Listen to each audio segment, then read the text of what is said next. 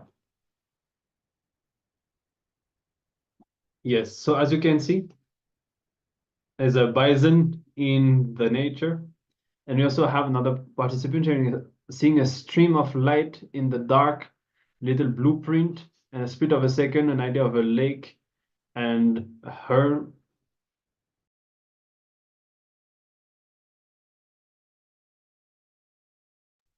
So that's really good. Many points are really good, actually. We'll start from the first. All the things related to nature that you have seen are connected, and you saw that it's interesting that you saw the brain, especially because this kind of animals will always have a very strong skull, of course, because they will always be having this kind of fights among themselves. So the brain needs to be protected. So this is definitely one of the unique attributes of these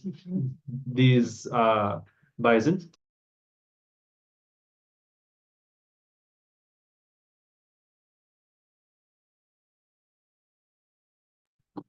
And again, tree, red flower, cherry, all this is connected to nature. And the last sharing also the stream of light, I know with the blue kind of color, that's very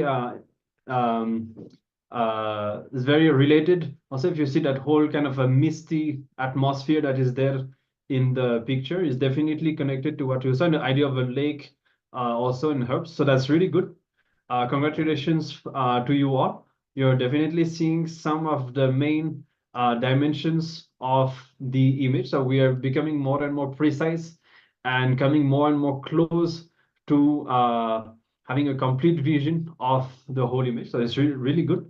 We're making good progress, and celebrate that you're able to, that Swamiji is manifesting through you. Swamiji always says you should celebrate the context. The power is great also, but you are experiencing Swamiji, and you are removing all the barriers that could have been there between you and Swamiji, so that you experience the complete oneness with Swamiji in your life, which is the real goal of everything that we are doing.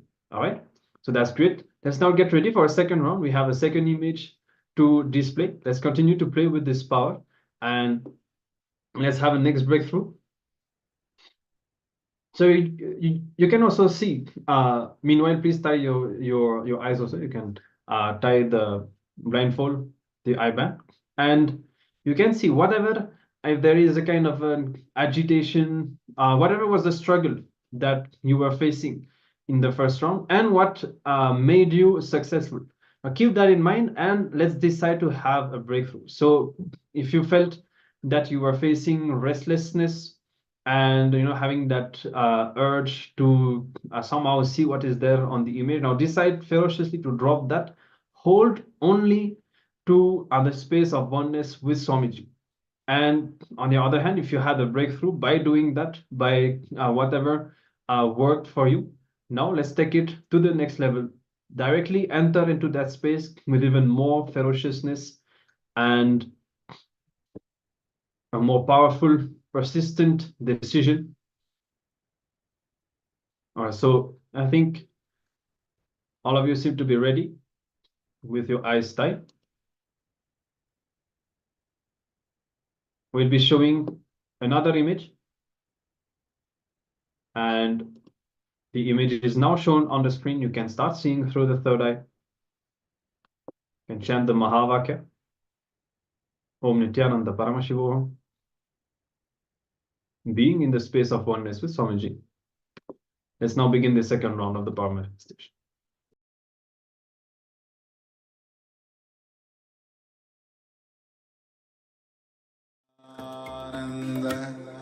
Paramashivoham Om Nityananda Paramashivoham Om Nityananda